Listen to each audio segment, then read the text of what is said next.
கர்த்தருடைய பரிசுத்த நாமத்திற்கு மகிமை உண்டாகட்டும். இந்த நாளிலும் கர்த்தர் நமக்கு தரக்கூடிய நல்வார்த்தை சங்கீதம் 18வது அதிகாரம் 29வது வசனம். உம்மாலே நான் ஒரு சேனைக்குள் பாய்ந்து போவேன், என் தேவனாலே ஒரு மதிலை தாண்டுவேன். பிரியமானவர்களே, 9 மாதங்கள் கண்மணியைப் போல நம்மை பாதுகாத்து 10வது மாதத்தில் நம்மை கொண்டு வந்திருக்கிற கர்த்தருக்கு நன்றி செலுத்துவோம்.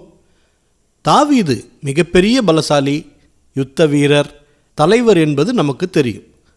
ஆனால் அதனை பெருமையாக கருதாமல் கர்த்தரை கனம் பண்ணி சொல்லுகிற வார்த்தைதான் இந்த வசனம். உம்மாலே நான் ஒரு சேனைக்குள் பாய்வேன், என் தேவனாலே ஒரு மதிலை தாண்டுவேன் என்று. இந்த தெளிவு நமக்கும் வேண்டும். நாம் சாதிக்கிற சாதனைகள் நம்முடைய ஞானம் அல்ல, அது கர்த்தரால் உண்டானது. இனி நாம் சாதிக்கப் போவதும் கர்த்தரால் தான். சோர்ந்து போய் உட்கார்ந்திருக்கும் நபர்களை பார்த்துதான் ஆண்டவர் இந்த வார்த்தையை சொல்கிறார்.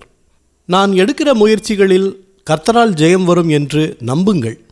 நிச்சயம் வெற்றியை ஆண்டவர் தருவார். உங்களை கொண்டு ஆண்டவர் பெரிய காரியங்களை வரும் நாட்களில் செய்யப் போகிறார். ஒரு மதிலை தாண்டக்கூடிய வல்லமையை ஆண்டவர் உங்களுக்கு தருவார்.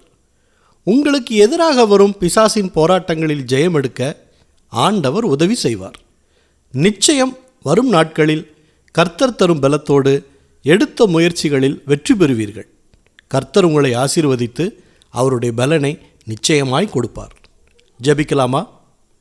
நல்ல தகப்பனே, இந்த நல்வார்த்தையை தந்ததற்காக நன்றி செலுத்துகிறோம். இந்த நாளிலும் புதிய மாதத்திற்குள் எங்களை கொண்டு வந்த கிருபைக்காய் நன்றியப்பா. எங்கள் வாழ்க்கையில் புதிய காரியங்களை செய்யுங்க.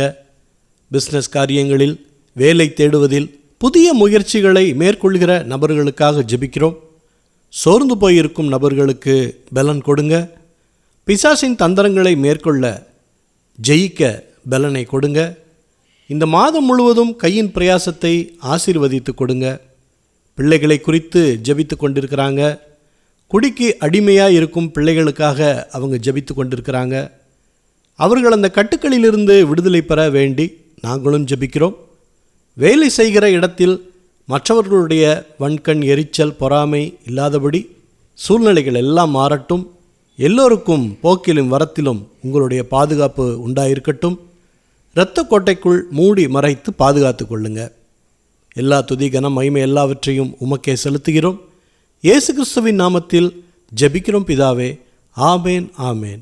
இந்த நல்வார்த்தையை மற்றவர்களுக்கும் பகிருங்கள். அவர்களுக்கும் கர்த்தருடைய ஆசீர்வாதம் கிடைக்கட்டும். கர்த்தர் உங்களையும் உங்கள் குடும்பத்தாரையும் இந்த மாதம் முழுவதும் ஆசீர்வாதமாய் நடத்துவாராக. ஆமேன்.